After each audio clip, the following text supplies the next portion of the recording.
Parce que nous allons entrer dans la grâce, nous allons vivre la grâce, nous allons jubiler la grâce toute l'année qui est devant nous. Ils devons comprendre la grâce dans toutes ses dimensions et vivre par la grâce. Le dimanche passé, nous avions commencé un thème que j'ai promis de continuer aujourd'hui. Nous avions intitulé ce thème la grâce et le salut. C'était ça notre thème, je pense. En qui était là dimanche passé? Que Dieu te bénisse. Je ne sais plus ce que j'avais dit le dimanche passé.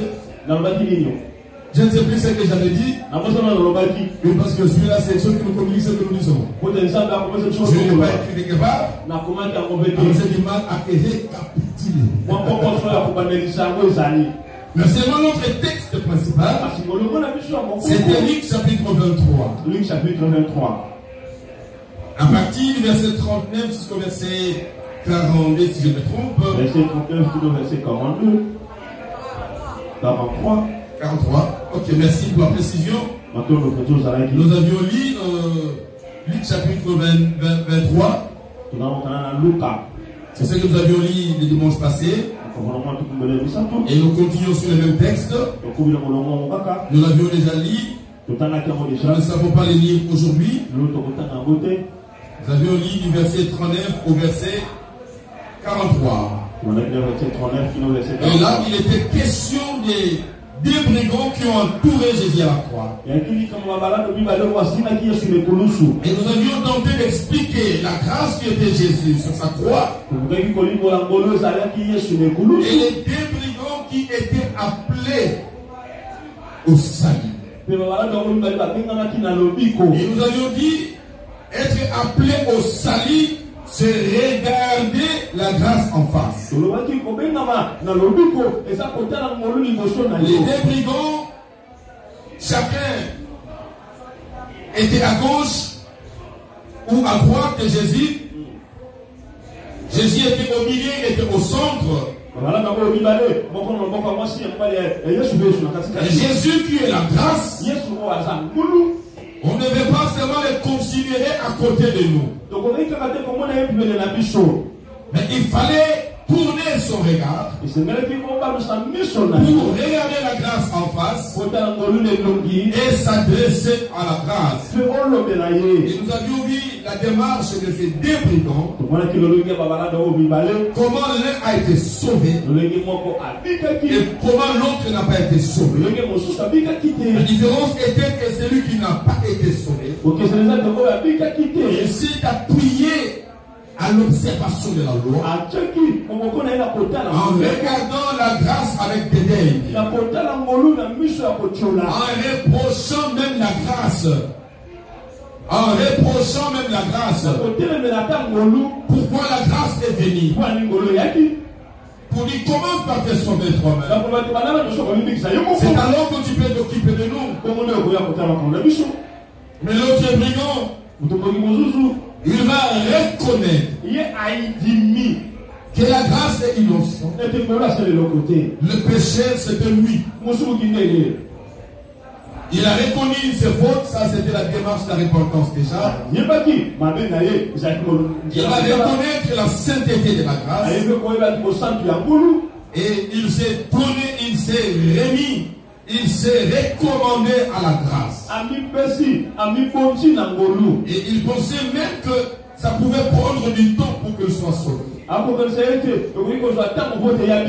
la vérité avec la grâce, quand tu regardes la grâce, tu crois à la grâce, tu te prononces à la grâce, le salut est immédiat.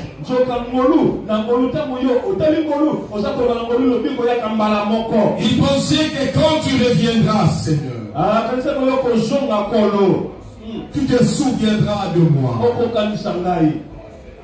Jésus lui a dit, aujourd'hui même, le secret c'est quoi? Suivez-moi très bien. Bien aimé, quand nous parlons de la grâce, Le secret avec la grâce est que l'on ne sera pas sauvé demain. Mais l'on est sauvé le jour où l'on regarde la grâce, l'on croit à la grâce et on accepte la grâce. C'est que toi me suis. C'est une aberration. L'évangile que nous présentons aujourd'hui, selon lequel Christ est venu, il a fait le travail à la croix, il est mort, il est ressuscité. Malgré ce thème-là, nous devons présenter la situation aux hommes comme n'étant pas encore sauvés. Ils ont des choses à faire, les parcours à parcourir pour être sauvés. C'est une aberration. Quand on rencontre la grâce, l'on ne sera pas sauvé demain. Le jour où Jésus viendra prendre l'église, ce n'est pas le jour où nous serons sauvés, mais nous sommes sauvés le jour où nous acceptons la grâce, le jour où Jésus prend la place dans nos vies. Où Jésus veut dire à quelqu'un, tu ne seras pas sauvé après ta mort, tu ne seras pas sauvé le jour où Jésus viendra par l'église, mais le jour où tu acceptes Jésus dans ta vie, ton Seigneur est sauvé, tu es sauvé. Amen. C'est ça le salut. L'homme croit, nous, le jour où tu reviendras, tu penseras à moi. Je suis péché. Jésus dit, tu viens de croire. C'est fini pour toi. Ce n'est pas le jour où je viendrai. Aujourd'hui même, tu entres. Écoutez, comment nous pouvons opérer dans le surnaturel si nous n'entrons pas dans le surnaturel? Comment nous pouvons opérer dans le monde invisible de Dieu si nous ne restons pas dans ce monde invisible? Comment nous pouvons appeler à l'existence les choses qui n'existent pas si nous ne sommes pas dans l'existence pour voir ce qui n'existe pas? Est-ce que je m'adresse à quelqu'un? Est-ce que c'est fort ce que j'ai dit? Non. Nous, bien-aimés, nous ne pouvons pas appeler à l'existence. Parce que nous avions dit que la grâce n'a pas de condition. Nous adhérons à l'alliance de la grâce par notre foi. La foi se croit. Et quand on explique la foi, on dit la foi, c'est une ferme assurance. Ce n'est pas seulement une assurance, mais une ferme assurance. Les choses qu'on espère. Et nous démontrons celles qu'on ne voit pas. Mais comment nous pouvons appeler à l'existence les choses qui n'existent pas? Si toi, tu ne vois pas, tu n'entres pas dans l'inexistant du monde, parce que l'inexistant du monde, c'est l'existant de Dieu. Tu le sais qu'il faut bien sûr. Je voulais simplement dire, ce qui n'existe pas aux yeux des hommes, ça existe dans la divinité. Et la foi, c'est appeler ce qui est dans la divinité vers le physique. Appeler les choses qui n'existent pas comme si elles existaient. Bien-aimés, comment nous pouvons croire aux choses qui n'existent pas? Parce que la foi se joue sur deux choses: sur ce que nous entendons et sur ce que nous voyons. Il faut entendre qu'il y a des choses qui existent et les hommes ne voient pas. Et il faut voir les choses que les hommes ne voient pas. Toi tu les vois. En les regardant, tu sauras les appeler. Tu l'inexistence à l'existence. Amen. Comment opérer dans les cieux la terre si nous ne croyons pas? C'est ainsi que c'est brigand. Il veut espérer. Il dit Jésus, moi je reconnais que toi tu n'es pas pécheur. C'est moi le pécheur. Je reconnais. Démarche de la repentance. Il dit je me recommande à toi. Le jour où tu reviendras, c'est une prière qui n'a pas de foi. C'est normal. Parce que cet homme n'était pas encore fils de Dieu. Il n'était pas encore fils de Dieu. Il était dans la démarche de devenir fils de Dieu. Il a prié comme étant sous la loi. Il n'était pas sûr. Il dit, mais quand tu reviendras, oh, ce qu'il faisait était en train de le transformer. Il était en train de quitter la loi pour devenir fils dans la maison du Père. Il a dit quand tu reviendras, mais ceci va me dire, dans ce que tu fais, tu ne deviens plus comme une simple créature, mais tu deviens enfant de Dieu. Tu portes la même nature que moi. Alors comme moi aujourd'hui, je serai dans le paradis, je vais toi aussi. Pas demain, le salut, mais pas demain, mais c'est aujourd'hui. C'est le jour où tu crois, c'est le jour où tu es sauvé, c'est le jour où un esprit, tu es délocalisé de la terre et tu entres dans le paradis. C'est à ce moment-là que ces hommes deviennent comme des fous pour la science. Ils deviennent des fous pour le monde. Parce que ce que nous disons, les hommes scientifiques ne le comprennent pas. Ils trouvent comme si c'était de la folie. Ce n'est que normal. Nous avions quitté une galaxie vers une autre. Nous avions quitté un niveau vers un autre. Lui, il regarde sur la terre. Mais moi, le jour où j'ai reçu Christ, ils m'ont pris comme ses brigands. Il dit là où il est, moi aussi je suis là. Tu ne vois pas que tu es là où je suis. Mais il a dit ceci dans sa prière. Père, là où je serai, tu y sois aussi. Et à moi, toi à nous. Mais Jésus, il est où? Là où il est, c'est là où moi je suis.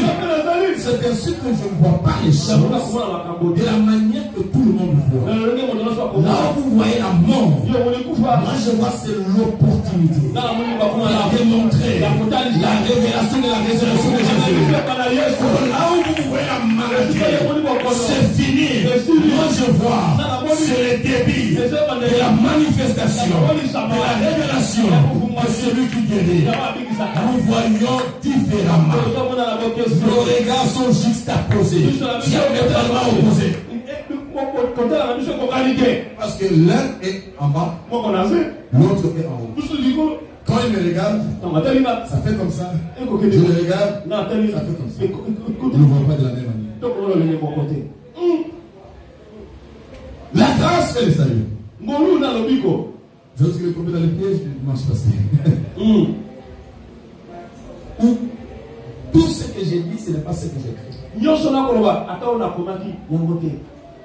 Ce qui s'est passé dimanche passé. Et ce n'est pas ce que je prédis. Mais c'est ce qui vient au-dessus. Ça vient tout droit d'ici. Nous parlons de la grâce et du salut. Et bien aimé, quand nous parlons du salut, le salut c'est quoi? Par simple définition, salut c'est sauver quelqu'un du danger. C'est sauver quelqu'un d'un ennemi.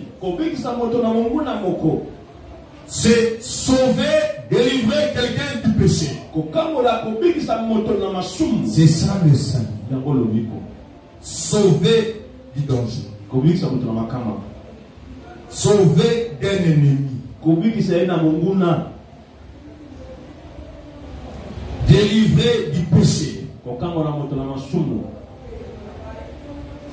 C'est ça le salut. Et bien aimé, parlons du salut. Qui comprend le salut?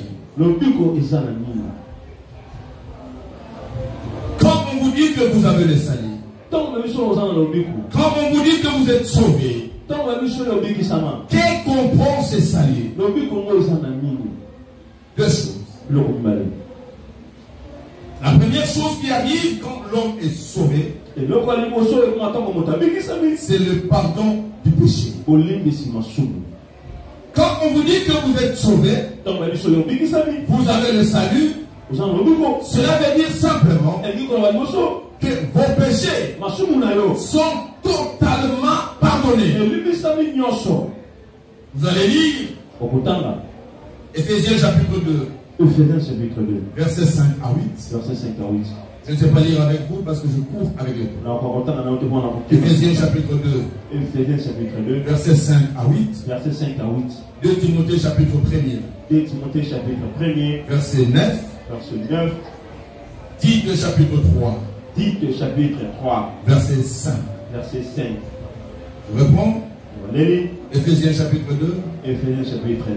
Verset 5 à 8. 2 Timothée chapitre 1er. Verset 9. Et Petite chapitre 3. Verset 5.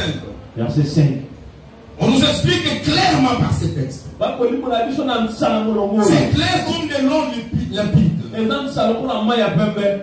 Que le salut amène le pardon du péché. L'on ne peut pas dire à quelqu'un que tu es sauvé. Tu as le salut.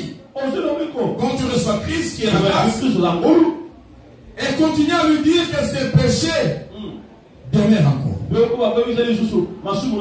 Non. Les péchés sont pardonnés. Quand vous êtes sauvé. Deuxième chose que comprend le salut, c'est l'avenir est assuré. Ton avenir est assuré. Et quand je parle de l'avenir, je parle de ton ciel qui est assuré. Romains chapitre 5. Vous allez lire le verset 9.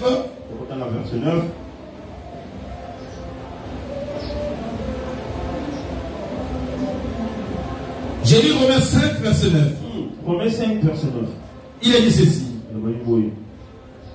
À combien plus forte raison? Donc maintenant que nous sommes justifiés par son sang, serons-nous sauvés par lui de la colère?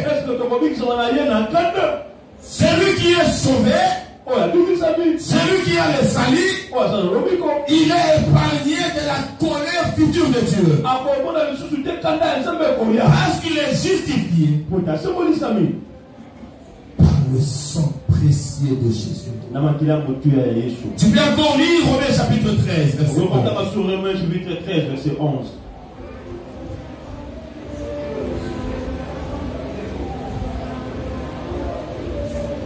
Cela importe d'autant plus que vous savez en quel temps nous sommes. C'est l'heure de vous réveiller enfin du sommeil. Car maintenant, le salut est plus près de nous que lorsque nous avons crié. Nous ne sommes plus loin du salut. Chaque jour nous avançons vers le salut. Parce que le plus grand salut, c'est la vie éternelle en Jésus-Christ. Nous ne restons aujourd'hui et nous avançons. La même grâce nous amène. Nous attendons par la mort ou par l'enlèvement de l'église. Être épargné définitivement. définitivement de la colère de Dieu. Tu peux lire à la maison 1 Pierre chapitre 1, verset 5 à 9. Verset 5 à 9.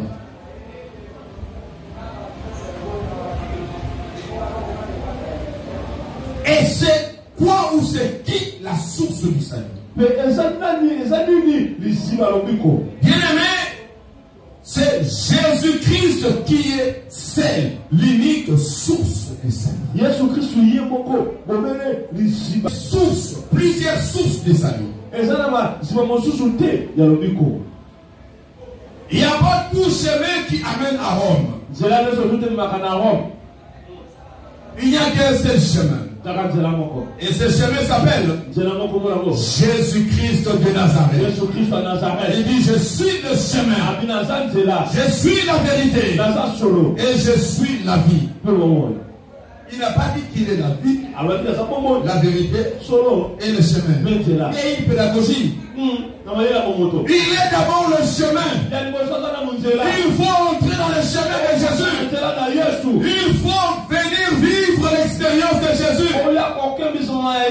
C'est quand tu viens sur le chemin de Jésus. C'est d'abord que là tu vas découvrir. Qu'est-ce que tu vas découvrir? La vérité. On t'a présenté par la loi que Dieu est en colère contre toi. Mais tu vas découvrir la vérité ce jour-là. En Jésus, Jésus est celui qui a vidé toute la colère de Dieu. Et depuis que Jésus est arrivé, Dieu n'a pas pu encore détruire le monde. Où est partie la colère de Dieu? Le Dieu qui ne supportait jamais le péché. Mais sa colère a été vidée par l'œuvre parfaite et complète et totale achevée de Jésus à la croix. Il a vidé la colère de Dieu. Ça, c'est la vérité que tu vas rencontrer. Tu vas rencontrer cette vérité. C'est quand tu entres sur le chemin de Jésus. Et après cette vérité, tu vas découvrir que Jésus, il est la vie. Et tu vivras une nouvelle vie. Le salut seulement en Jésus. Tu vas lire Actes chapitre 4 verset 12. Tu vas lire Actes chapitre 10 verset 43 aussi. Actes chapitre 10 verset 43. Tu vas comprendre que le salut c'est seulement Jésus. Il est appelé le sauveur. Le sauveur veut dire c'est celui qui amène le salut. Tu vas lire ça dans Luc 2 verset 11. Luc 2 verset 11. Jésus est le sauveur. Ephésiens 5 verset 23. Jésus est le sauveur. Il est venu sauver. Tite 2 verset 13. Tu vas découvrir que Jésus il est le seul sauveur. Tu peux te sauver, frères et sœurs. Dans cette vie du monde dans laquelle tu te trouves, cette vie de péché où tu ne sais pas sortir, et je viens te confirmer, tu ne sortiras pas de cette vie de péché toi-même. Tu vas t'engager sur le chemin de Jésus. Il n'y a que lui qui peut te donner la puissance, le pouvoir, la force de la résurrection pour ne plus vivre le péché. L'unique sauveur c'est Jésus. Il sauve son peuple du péché. Il sauve le perdu. Il sauve le monde. C'est par là que nous disons la grâce est disponible pour tout le monde. Que tu sois de quelle tribu, que tu sois de quel pays, que tu sois de quelle nationalité. Je suis venu te dire, la grâce ne s'obtient que par Jésus et pas par personne d'autre. Jésus seulement. Mais il y avait des brigands. L'un a été sauvé sur place. L'autre n'a pas été sauvé. De quel côté tu te retrouves? De quel côté? De ces brigands qui refusent la grâce, qui présentent les sacrements, qui présentent le moyen religieux, qui présentent la loi.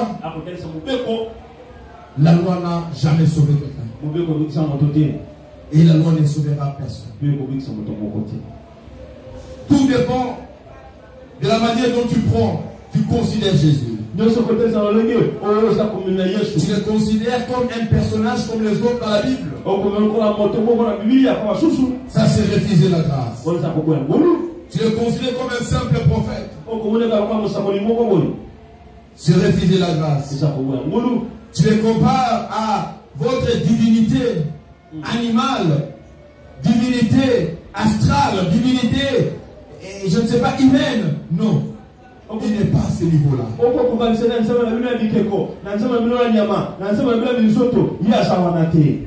Tu dois le considérer. Les premiers brigands ne le considèrent pas. Il dit sauve-toi. Comme ça tu vas nous sauver. Mais l'autre a dit non. Je reconnais que le salut s'obtient par toi.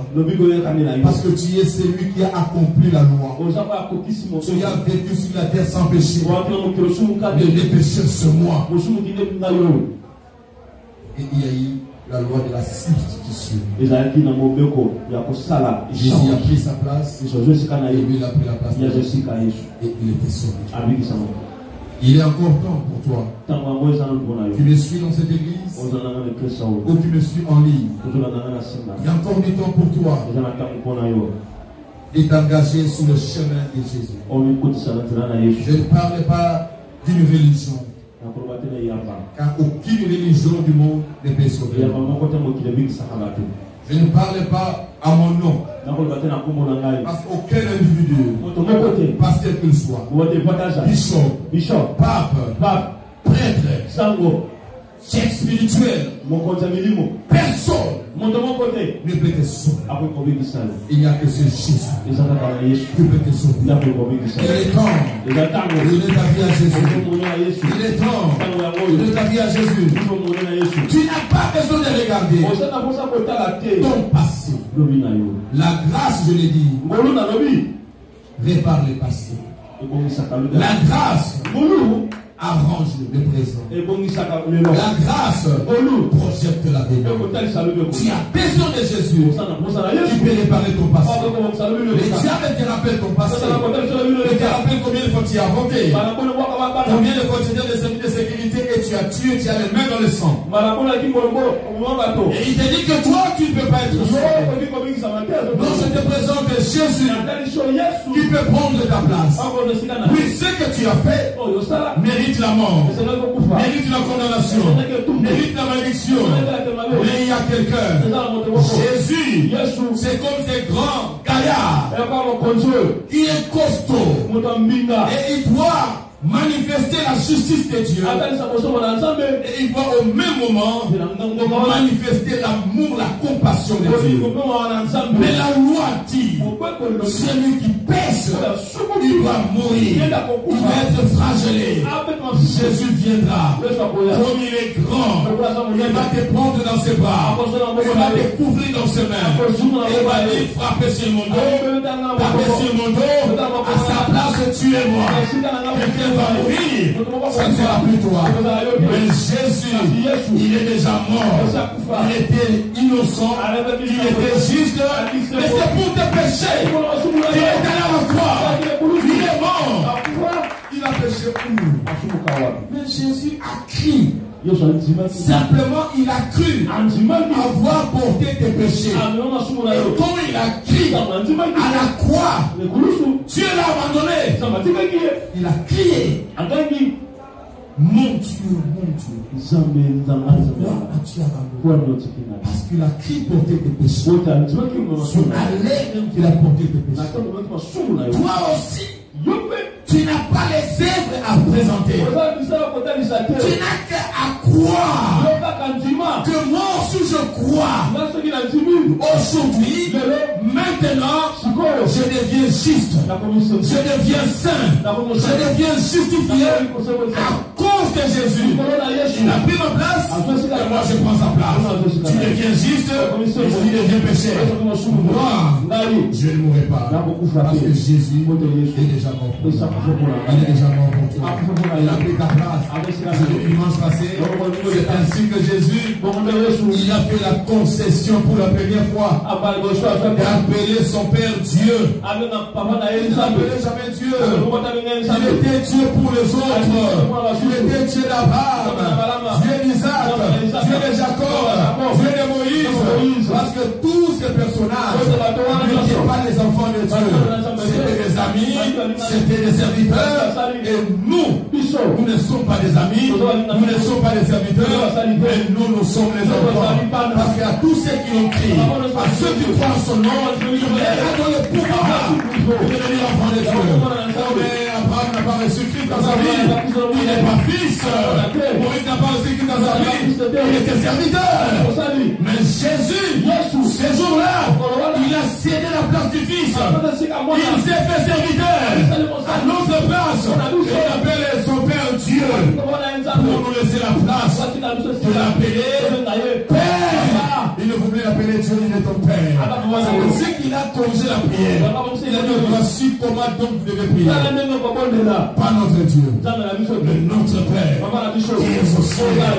Et la relation du fils avec son Père est différente de la relation d'un serviteur avec son maître. Amen. Tu n'es pas serviteur, tu es fils. Ça nous donne le privilège.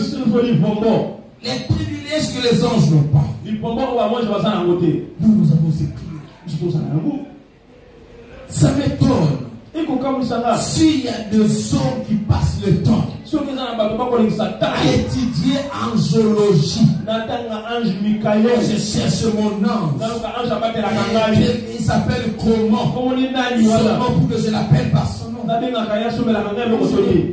Écoutez, un fils à la maison, à la maison du président de la République, il a centaines de serviteurs. Est-ce que vous êtes appelé à connaître chaque serviteur par son nom? Ça veut dire à quoi? Ce sont des serviteurs. Toi, tu es un fils. Tu commandes, ils exécutent. Mais je ne peux pas aller chercher le nom des anges. Non, c'est une aberration. Les anges sont des serviteurs.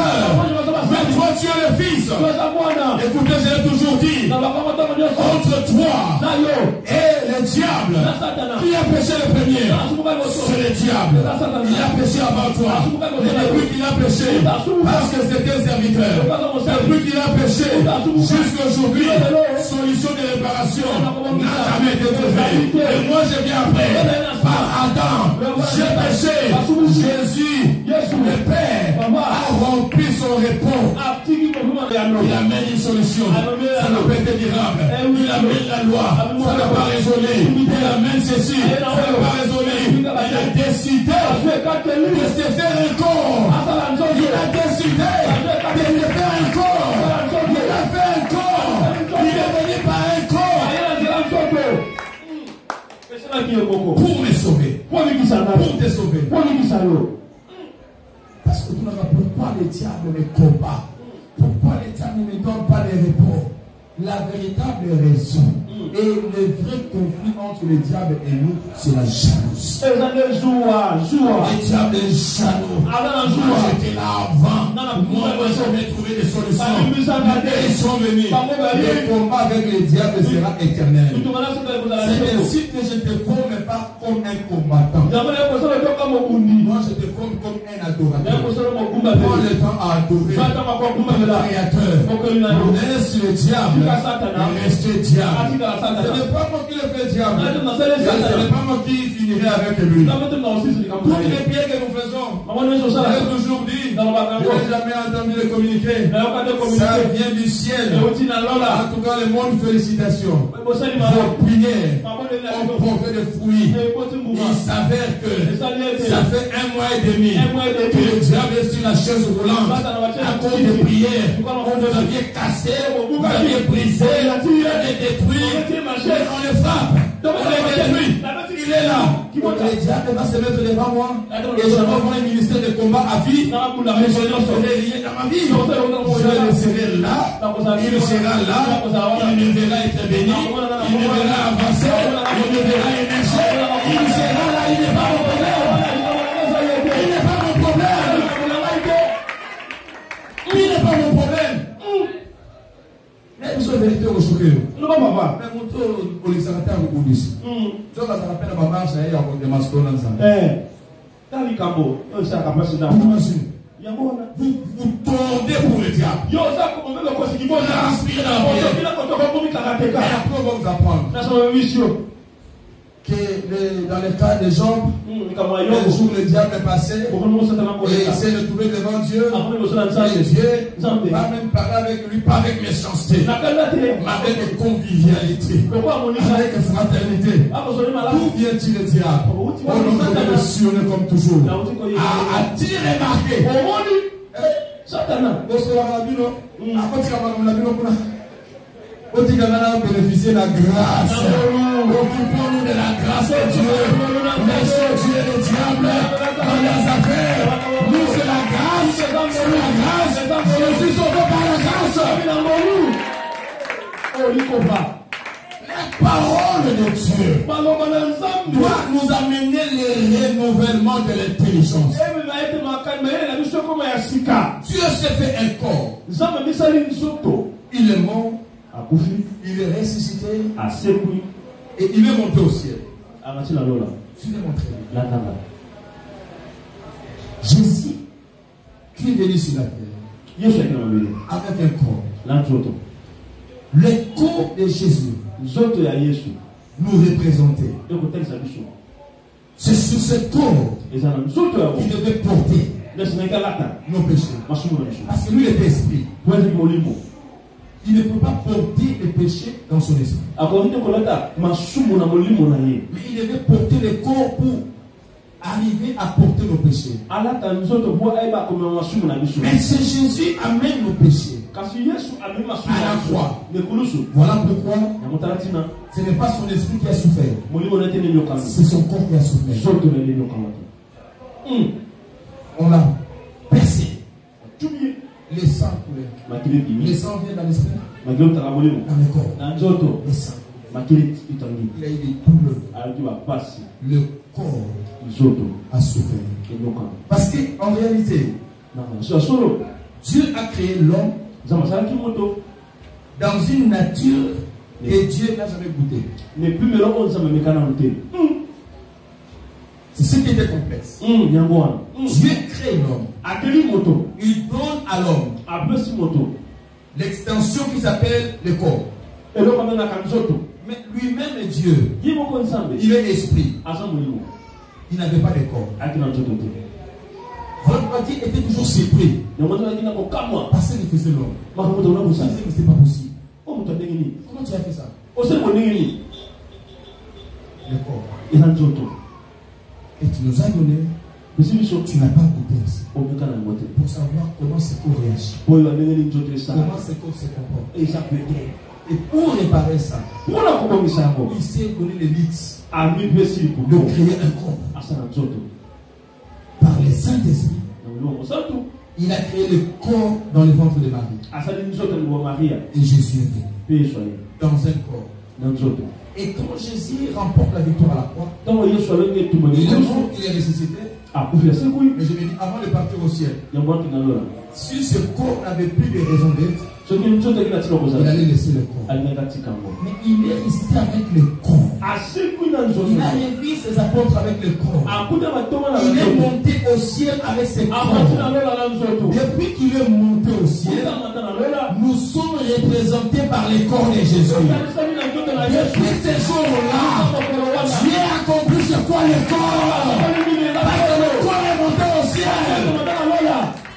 Et c'est ce corps de Jésus qui a maîtrisé la colère de Dieu. Dieu ne nous regarde pas comme des esprits. Il nous regarde des esprits dans un corps. Il comprend. Il explique qui était dans ce corps. Ce corps est fragile. Et vous imaginez, entre les anges et nous, vous pensez les anges là que vous croyez le saint, que vous, dans d'autres doctrines sataniques, on vous amène à commencer à se soumettre aux anges. Écoutez, les anges n'ont pas fait l'expérience d'avoir ce corps. C'est ainsi. Il n'y a aucun ange qui peut apporter l'appréciation sur l'homme. Mais Dieu, dans sa gloire, ce sont les anges qui viendront devant nous pour que soit jugé. J'aimerais te dire, tu es supérieur aux anges. J'aimerais te dire, écoutez, tu es compétent que les anges. Écoutez, c'est que toi tu as en direct avec ce corps.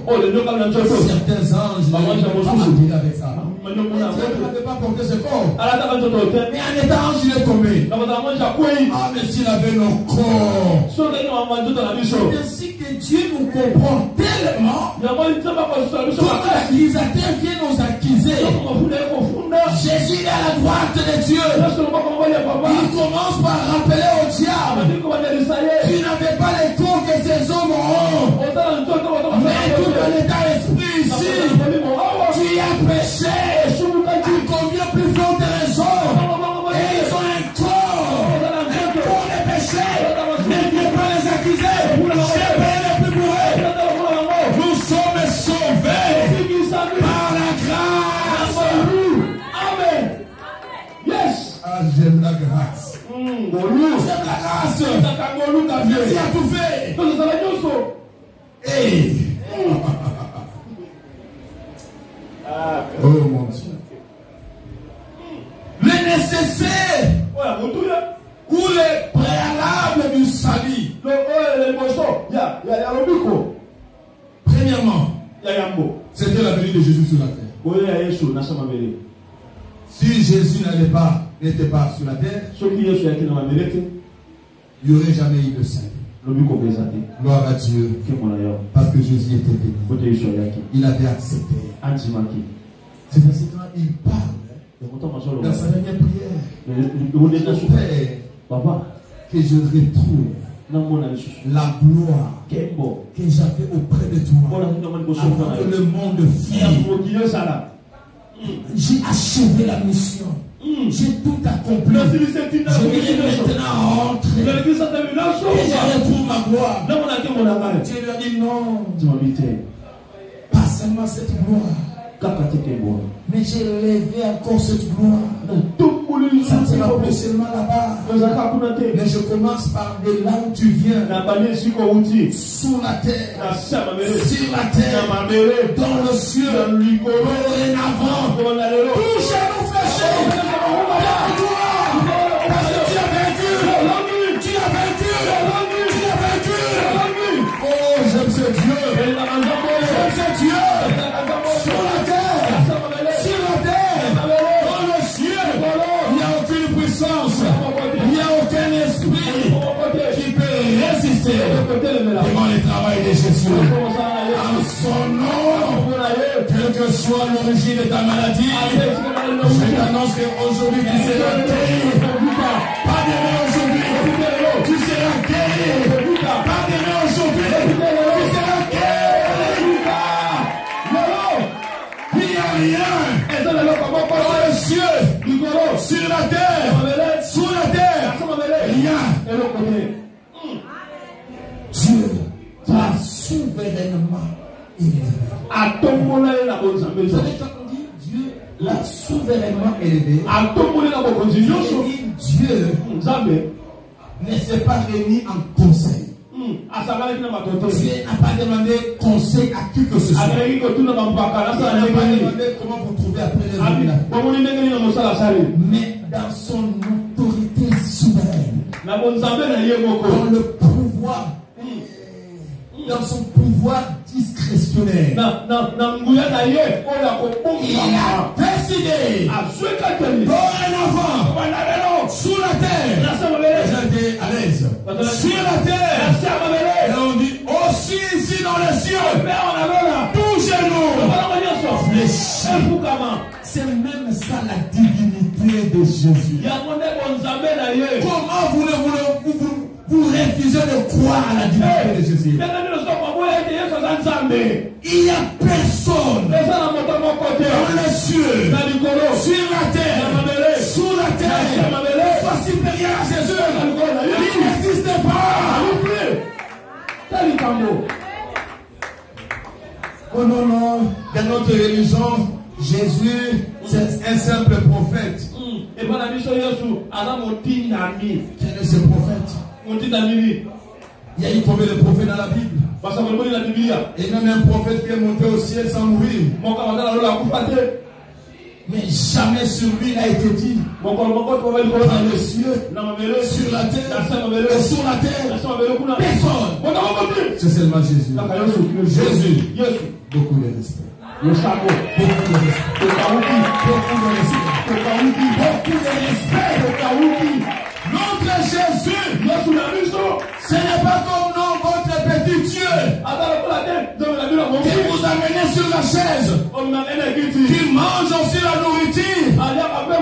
Non.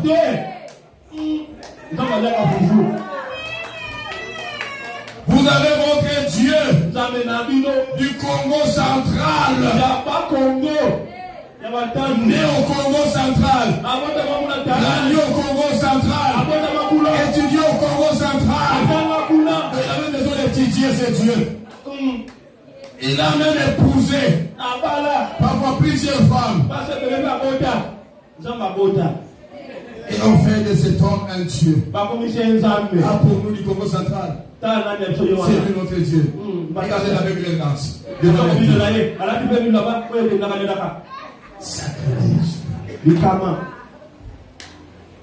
Je vous parle d'un Jésus. Si vous croyez, je ne demande pas grande chose. Crois seulement.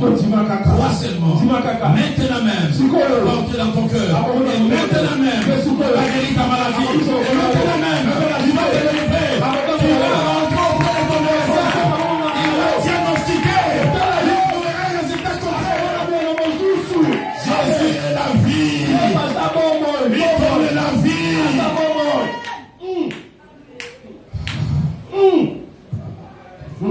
La grâce. Jésus devait venir comme préalable. Et Jésus devait mourir. Son sang devait être versé. Et sa résurrection devait être attestée. 4 préalables. Venir sur la terre. Mourir. Verser de son sang. Être ressuscité. Le diable avait toutes les manœuvres. S'il échoue, pour que Jésus ne naisse pas. Parce que le temps de Jésus, comme le diable avait peur de la naissance du Messie, il a tué les innocents. Tous les enfants mâles, il fallait commencer à les égorger en cascade. Parce qu'il était prouvé qu'un Messie allait naître. Si c'est un mal égorgé, ne regardez pas, non, il a combien de kilos, tous égorgés. Ça, c'est la stratégie du diable. Il ne voulait pas que le Messie vienne. Mais il est venu. Non seulement il est venu, il devait mourir. Et les diables n'a pas pu empêcher Jésus à mourir à la croix. Ça a été annoncé par les prophètes. Il est mort. Et son sang a coulé. Et quand il est allé dans le séjour de mort, il était là pour toutes les dispositions. Il n'y a que le tombeau de Jésus qui était barricadé. Parce que le sépulcre là-bas ont creusé le rocher. On a et on posait la pierre à l'entrée. Il a dit non, c'est un poster disait. On va ressusciter. Ils avaient même toutes les manières de l'écrire. Il a dit dans 3 jours. Pendant 3 jours. Alerte générale. On a élevé le niveau de sécurité. Et comme rouge. Pour la première fois. Où on a placé les gardes dans un cimetière. Parce qu'au cimetière, il n'y a que des morts. Qui ne parlent pas, qui n'ont pas besoin de la sécurité. Parce qu'ils sont déjà morts. Mais voilà quelqu'un qui est mort. On a mis même la sécurité. Vous avez peur de quoi? Il est déjà mort, non? Même quand il est mort, il faut le sécuriser. Donc même la mort de Jésus faisait peur. Il était dangereux quand il n'était pas mort. Même quand il était enterré, il continuait à inspirer la peur. On a mis les gardes. On a mis non, malgré les gardes. Comme c'est. Jésus a fait partie de l'exception. La règle, on posait la bière, mais l'exception c'était Jésus. Barricadez ça. Mettez du peuple.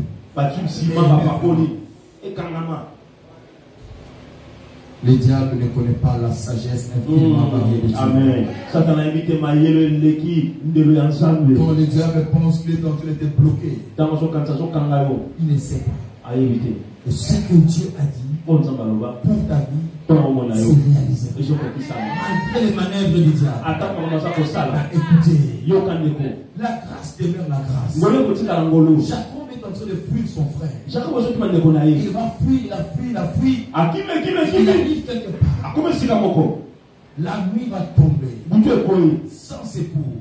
Il ne se connaissait à personne. Il va dormir. Mais je ne sais pas. L'erreur positive qu'il a fait,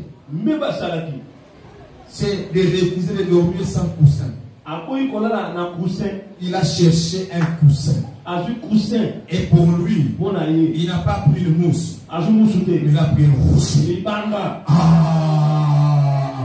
quand il a pris le rocher de ça, qui s'appelle la grâce, il a mis sa tête. La même nuit. L'intervention surnaturelle est arrivée. Il a vu. Les anges, les chiens étaient placés. Les anges faisaient quoi? Ils faisaient quoi? Hein? Ils descendaient et puis ils montaient. Les anges montaient et descendaient. Non. Ça, c'était pas la logique. La logique, les anges descendent.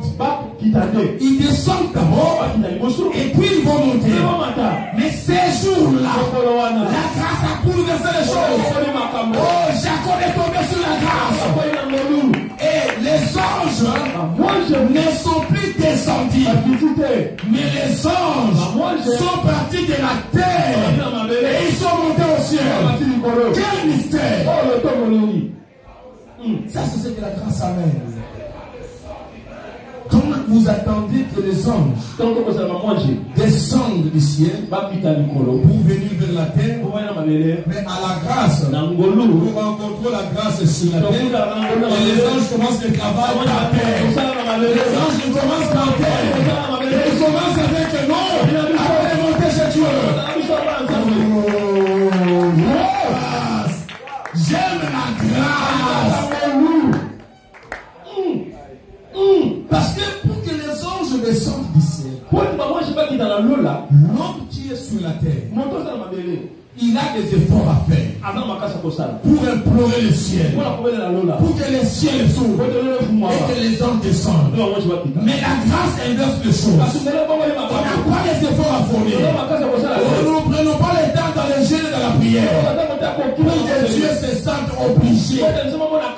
Mais seulement quand tu rencontres Jésus, les anges ne commencent pas en haut, mais ça commence avec Jésus lui-même. Ils commencent par la terre et puis ils vont monter avec toi. C'est ça la grâce. J'aime ce Dieu. Mais comment tu peux vivre après tout ce monde, je te parle de la grâce, mais comment tu peux vivre en dehors de la grâce? Comment tu peux vivre en dehors de la grâce? Mais bien aimé, tout est dans la grâce. Tout est dans la grâce. Il faut chercher la grâce et il faut vivre la grâce. Mais cet homme, devant qui les anges ont servi,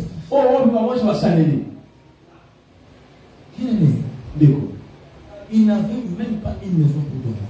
Il n'avait même pas un lit pour dormir. L'argent de payer l'hôtel, il n'en avait pas. n'avait même pas des amis pour l'aider dans sa situation. J'ai des amis dans cette contrée où je peux demander et s'il peut m'aider à passer ne fût qu'une nuit. Un homme sans secours, pourchassé par son frère. Il sait où il part. Il n'a pas de secours. Et ta destinée ne dépend pas de ce que tu as. Ça ne dépend pas de ce que tu as aujourd'hui. Mais ça dépend simplement de ta rencontre avec la grâce de sa Jésus.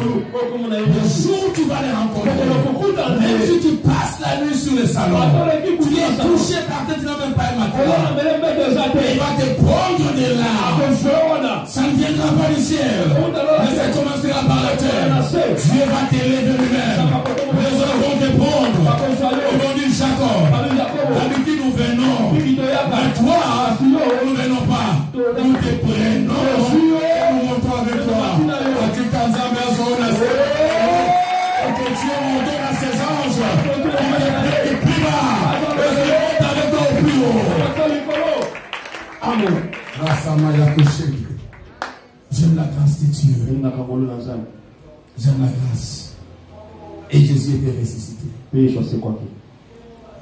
salut est devenu possible. Ce qu'il faut retenir avec le salut. Le salut est un don de Dieu. Un don de Dieu. Le salut c'est un don. Un don de son amour.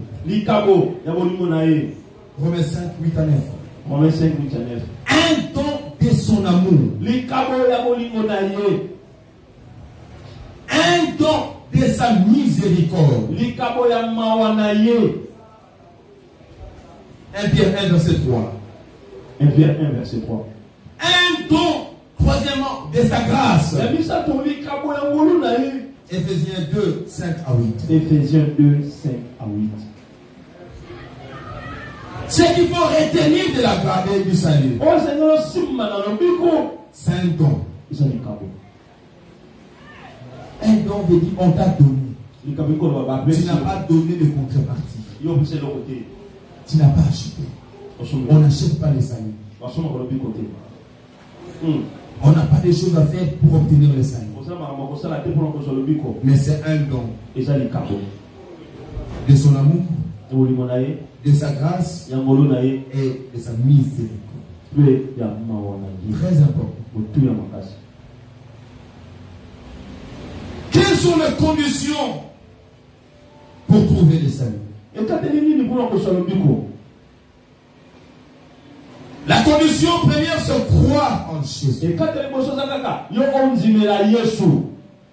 Il dit dans Jean 3,16, car Dieu a tant aimé le monde qu'il a donné son Fils unique. Et puis, qu'est-ce qui va se passer après? Enfin que quiconque croit en lui. Qu'est-ce qui va arriver? Il ne va plus périr. Yes. On ne dit pas qu'il ne périsse pas. Il ne périsse point. Le point veut dire pas. Ça dit il ne périra jamais. Quiconque fait quoi? Croit en lui. Il ne périsse point. Mais comme il va plus mourir, qu'est-ce qui va arriver? Qu'il ait la vie éternelle. C'est ça les saluts. Vous avez la vie éternelle. Le jour où vous donnez votre vie à Jésus, vous avez la vie éternelle. Une fois que vous croyez. Quiconque, homme ou femme, vieillard ou jeune,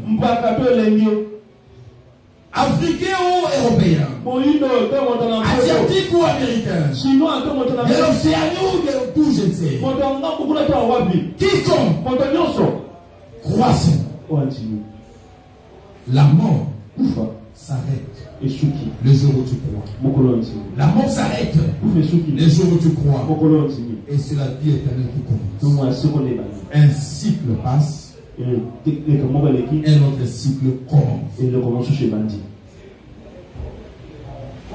Qu'est-ce qu'il faut faire dans la mission du salut? Quand vous croyez, vous devez vous détourner du péché. C'est détourner du péché.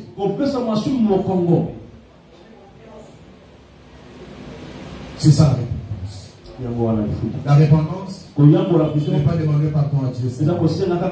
On devrait demander pardon à Dieu. C'est se détourner. Si tu regardais comme ça, tu te détournes.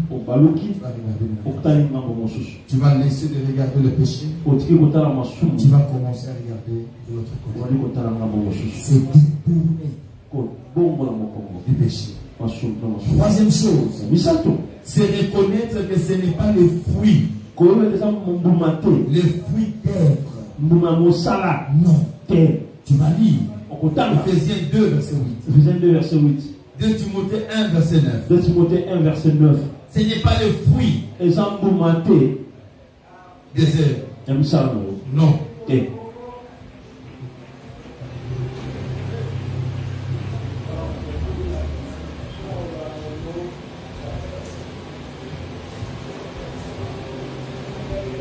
Je lis pour vous, parce que c'est là où il y a plusieurs hérésies, je lis quand même ce verset. 2 Timothée 1, verset 9 pour toi. 2 Timothée 1, verset 9. Depuis le temps, on lit le verset, je le lis rapidement. Il dit ceci. Qui nous a sauvés et nous a adressé une sainte convocation.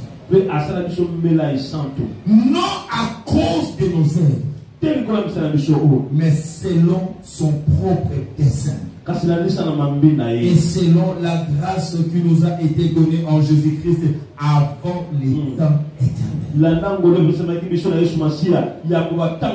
salut, ce n'est pas le fruit des œuvres, mais c'est la grâce. Il faut reconnaître. Je suis sauvé. Non parce que je fais des efforts. Non. Et c'est par la grâce. C'est par la grâce. Et alors il faut accepter ce salut comme un don. Il faut accepter ce salut comme un don. Et après, travailler pour son salut. Travailler pour son salut. Chaque jour que tu veilles sur ton salut. Cela est très important. La grâce, au contraire, c'est un don de Dieu. Je parlais du salut. Je parle de la grâce. La grâce, j'ai déjà longtemps parlé de ça. C'est un cadeau de Dieu. Comment recevoir la grâce? En acceptant Jésus dans sa vie, en étant humble. La grâce ne découle pas de bonnes œuvres. Tu peux lire Romains 11, verset 6. Ça ne vient pas de bonnes œuvres. Elle ne résulte pas dans l'observation de la loi. J'observe tellement la loi. Alors que j'ai rencontré la grâce. Non. C'est un cadeau. Un cadeau que Dieu nous a donné. Parce que nous étions incapables d'accomplir la loi. Et il nous a amené son salut. Par le salut, je me sanctifie par la puissance de l'œuvre de Jésus par sa résurrection. Je suis sanctifié par la puissance de l'œuvre de Jésus par sa résurrection. C'est ainsi que nous obtenons le salut. Quand nous recevons Christ, trois choses se passent. Nous sommes morts avec Christ. Nous sommes ensevelis avec lui. Et nous ressuscitons avec lui. C'est ça l'image du baptême par immersion. Vous ne pouvez pas recevoir un baptême où vous n'avez pas été enseveli. Vous êtes entré totalement dans l'eau. Et vous sautez. La Bible dit, c'est quand on sort que nous sortons comment? En nouveauté de vie. nouveauté de vie ne vient que après avoir obtenu le salut. On ne peut pas présenter l'évangile aux gens qui doivent fournir les efforts par la sanctification pour être sauvés. C'est une aberration. Ils vont présenter aux gens le chemin de Jésus et par l'œuvre de Jésus que ces hommes seront sanctifiés. Parce que la sainteté, la sanctification ne vient que quand on est mort, sévéré, et quand on sort en nouveauté. Comment demander aux gens la nouveauté de vie pendant qu'ils n'ont pas encore reçu Christ? Ça, c'est l'évangile de la loi. Les gens doivent venir devant Christ. Non, ils ont des faiblesses justement. Non, ce sont des hommes impurs. Non, ce sont des pécheurs. Mais écoutez, vous les gaillards, vous croyez saint. Mais je n'ai pas une bonne nouvelle pour vous. Jésus n'est pas venu pour vous. Il était venu pour ces pécheurs-là. Il était venu pour ces impédiques-là. Il était venu pour ces drogués-là. Il était venu pour ceux-là qui sont les pécheurs. C'est pour eux que Jésus est venu. Ne barrez pas la route à l'évangélisation. Ne barrez pas la route par la religion. Mais ouvrez la porte aux gens. Il a dit ceci. Venez-en, vous tous qui êtes chargés. Chargés du péché, oui. Fatigués même.